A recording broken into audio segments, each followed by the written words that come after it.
एक राजा बहुत बड़ा प्रजापाल था। हमेशा प्रजा के हित में प्रयत्नशील रहता था।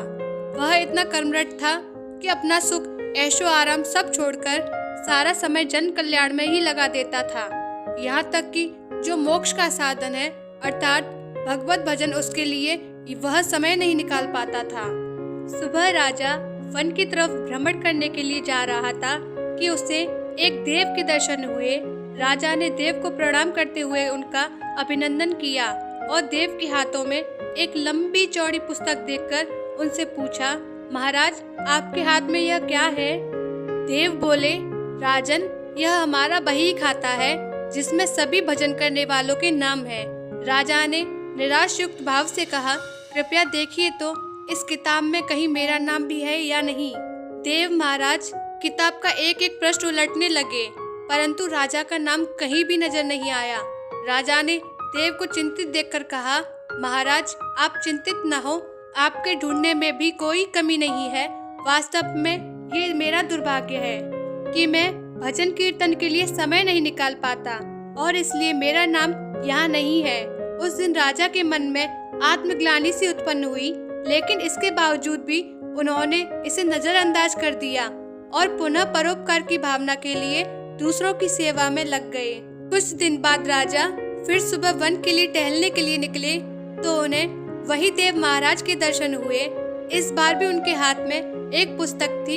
इस पुस्तक के रंग और आकार में बहुत भेद था और यह पहली वाली से काफी छोटी भी थी। राजा ने फिर उन्हें प्रणाम करते हुए पूछा, महाराज आज कौन सा बही खाता आपने अपने हाथों में लिया हुआ है?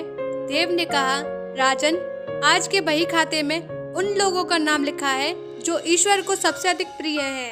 राजा ने कहा, कितने भाग्यशाली होंगे वे लोग, निश्चित ही वे दिन रात भगवत भजन में लीन रहते होंगे। क्या इस पुस्तक में कोई मेरे राज का भी नागरिक है? देव महाराज ने बही खाता खोला और ये क्या, पहले पन्ने पर पहला नाम राजा का ही था। राजा ने आश्चर्यचकित होकर पूछा, महाराज मेरा नाम इसमें कैसे लिखा हुआ है?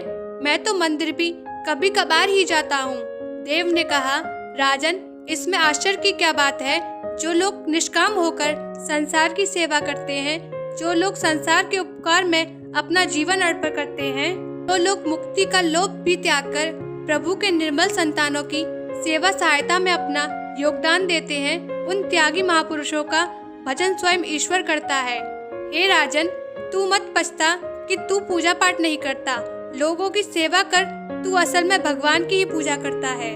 परोपकार और निस्वार्थ लोक सेवा किसी भी उपासना से बढ़कर है। देव ने वेदों का उदाहरण देते हुए कहा, कर्म करते हुए 100 वर्ष जीने की इच्छा करो तो कर्म बंधन में लिप्त हो जाओगे।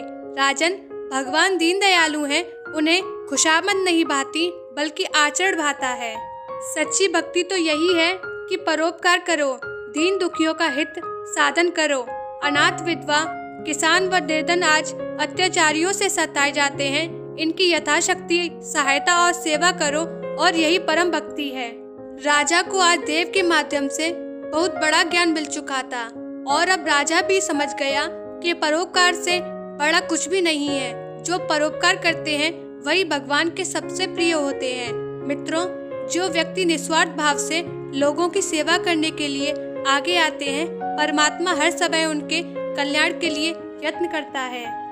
हमारे पूर्वजों ने भी कहा है, परोपकाराय पुण्याय भवति, अर्थात दूसरों के लिए जीना, दूसरों की सेवा को ही पूजा समझकर कर्म करना, परोपकार के लिए अपने जीवन को सार्थक बनाना ही सबसे बड़ा पुण्य है।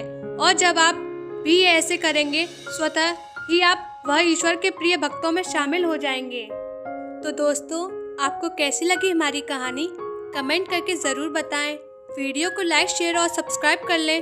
साथ ही घंटी दबाकर ऑल पर दबाएं ताकि आने वाली वीडियो आप पर पहले पहुंचे।